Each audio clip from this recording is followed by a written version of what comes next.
রহমান, আমার পিতার নাম আব্দুল জলিল। আমি ফাইতং 5 নম্বর ওয়ার্ডের বাসিন্দা।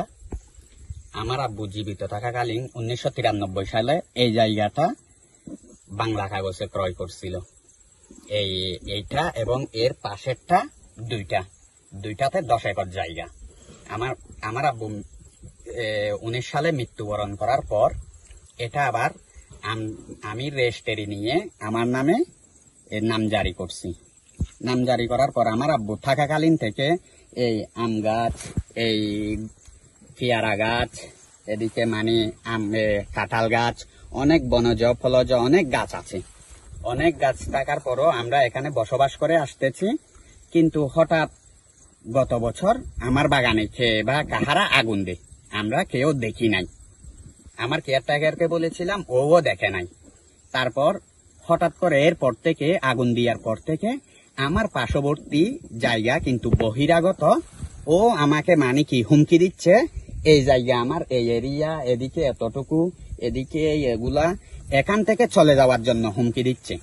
তো হুমকি দিয়ে আসতেছে, আমি ওটা নিয়ে জিডি করছি লামাক কোর্টে, এবং আগুনে পুড়িয়ে দিছিল যে ওগুলা নিয়েও জিডি করছি, হুমকি দিচ্ছে যে এগুলা নিয়েও জিডি করছি, এবং পত্রিকাতেও দিয়েছিলাম।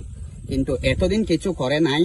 আমি গাছ এখান থেকে কেটে বিক্রি করার সময়ও কিছু করে নাই, রোপণ করার সময়ও কিছু করে নাই। এখন বলতেছে আবার ফুরে দিবে বা কয়েকদিনের মধ্যে আমার এখানে দখল করতে আসতেছে অবৈধভাবে। এবং কি আজকে শুনতেছি ওই আমার পার্শ্ববর্তী আরেক জায়গায় ফিলার জমাইছে ওরা, এখানে এসে দখল করবে, ঘর বাড়ি বাঁধবে, এদিকে এদিকে এরকম শুনতেছি। আসসালামু আলাইকুম, আমার নাম মোহাম্মদ হারুন, আমি 5 নম্বরের বাসিন্দা।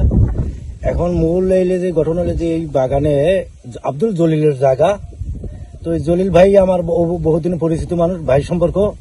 তো জলিল ভাই মারা যাওয়ার পর এই আব্দুর রহমান উনি আছে, দেখাশোনা আমি করি, ওনারে আমাকে বেতন দিয়ে কেয়ারটেকার ভাবে আমি থাকি।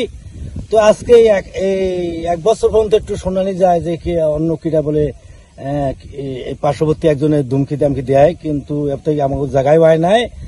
তবে এটি আমার কাছে খুব একটা খারাপ লাগে। আমি কিন্তু রাত দিন 24 ঘন্টাই আছি এই বাগানে, যথেষ্ট চেষ্টার এর আগে কোনো কেউ জায়গার জন্য ঝামেলাও করে নাই। তাই এখন একটু ঝামেলা করবে সম্ভব লাগে, এই জন্য আপনাকে। এইটা আমার বাড়ি, এইটা সহ এরা দখল করতে চাচ্ছে।